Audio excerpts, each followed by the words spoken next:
प्रिय बच्चों, आज आपको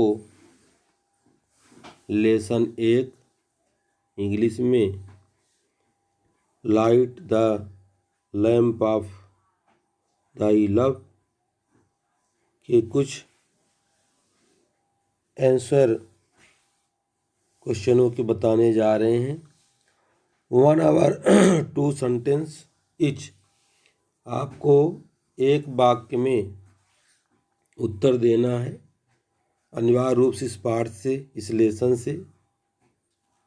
परीक्षा में 1 या 2 क्वेश्चन आएंगे एक वाक्य के। आप लोग इसे ज़रूर अध्ययन करें और अपने नोट्स में लिखें।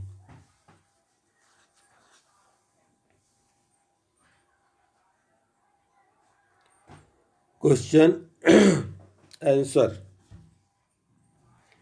ए answer the question 1 hour 2 sentence etch.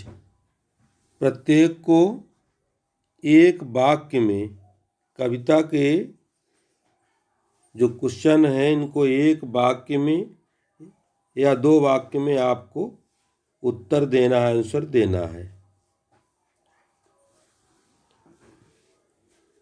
What do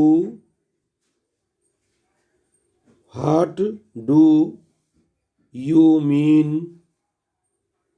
by in my house in the poem? कविता में मेरे निवास स्थान में से क्या तात्पर्य है? What do you mean by in my house in the poem? कविता में मेरे निवास से क्या तात्पर्य है?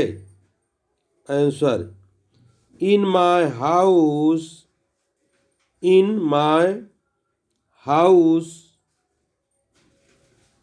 here means the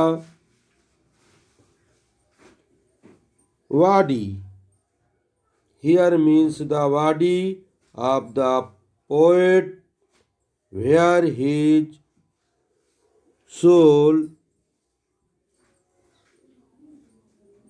resides.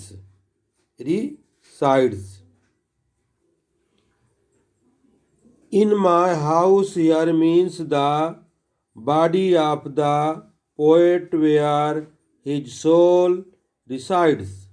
मेरे स्थान, मेरे निवास स्थान, इन माई हाउस, मेरे निवास स्थान से तात्पर्य, हियर मीन्स तात्पर्य, मीन्स तात्पर्य,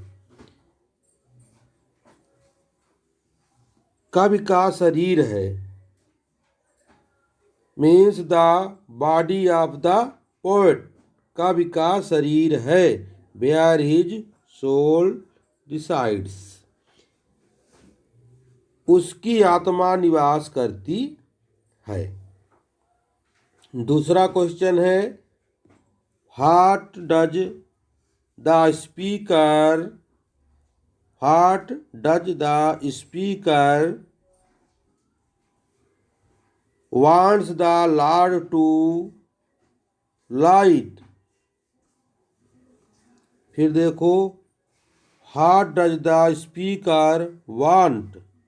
What does the speaker want the Lord to do at first? What does the speaker,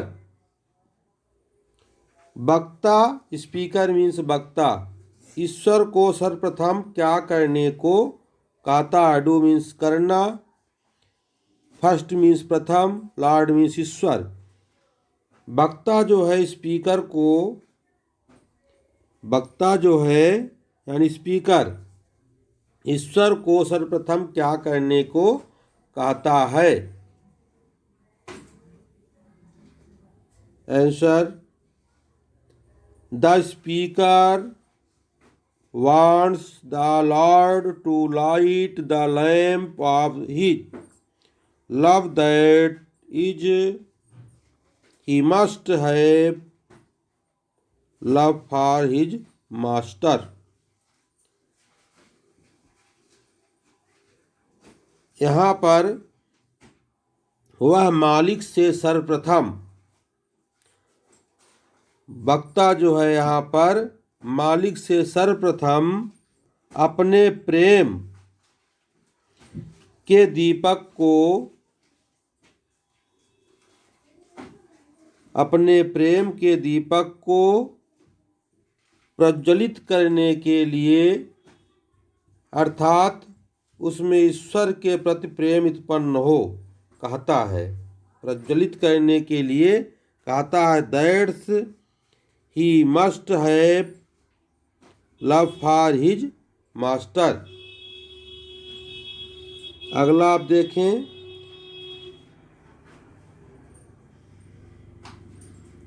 अगला क्वेश्चन है,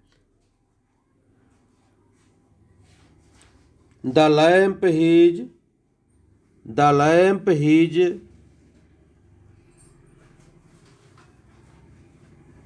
अगला question, what kind of lamp is it in the poem? कविता में दीपक किस प्रकार है? What kind of lamp is it in the poem? कविता में दीपक किस प्रकार है? The lamp in transmuting, that is, changing something ordinary into extraordinary। वह दीपक किसी समय वस्तु से अद्भुत वस्तु में परिवर्तित करने की क्षमता रखता है।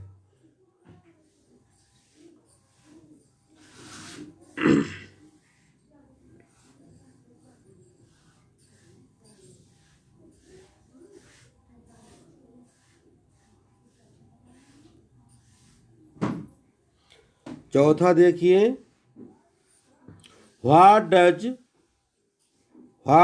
Darkness stand for in the poem?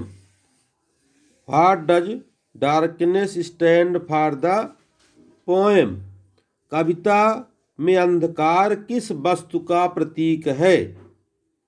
कविता में अंधकार किस वस्तु का प्रतीक है? आंसर देखें, darkness stand for ignorance in the poem. कविता जो है, कविता में अंधकार अज्ञान का प्रतीक है। Darkness stands for ignorance in the poem. कविता में अंधकार अज्ञानता का प्रतीक है। पांचवा देखें, what does light stand for in the poem? What does light stand for in the poem? यहाँ पर कविता में प्रकाश किस बात का प्रतीक है? Light stand for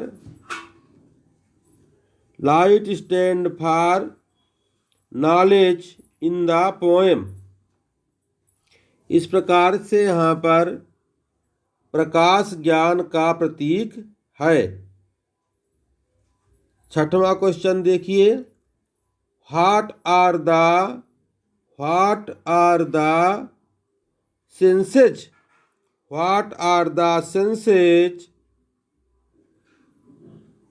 compared to? What are the senses compared to?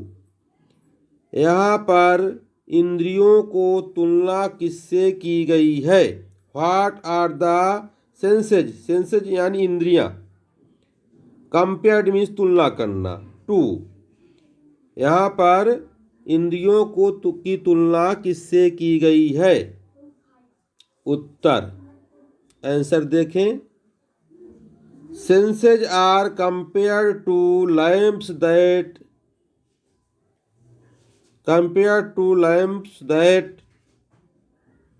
The poet has lighted। यहाँ पर इंद्रियों की तुलना उन दीपकों से की गई है जिन्हें कवि ने जलाया है। द पोइट हैज लाइटेड, जिसे कवि ने जलाया है। बच्चों, इनको आप नोट्स में लिखें और जचाएं और याद करें।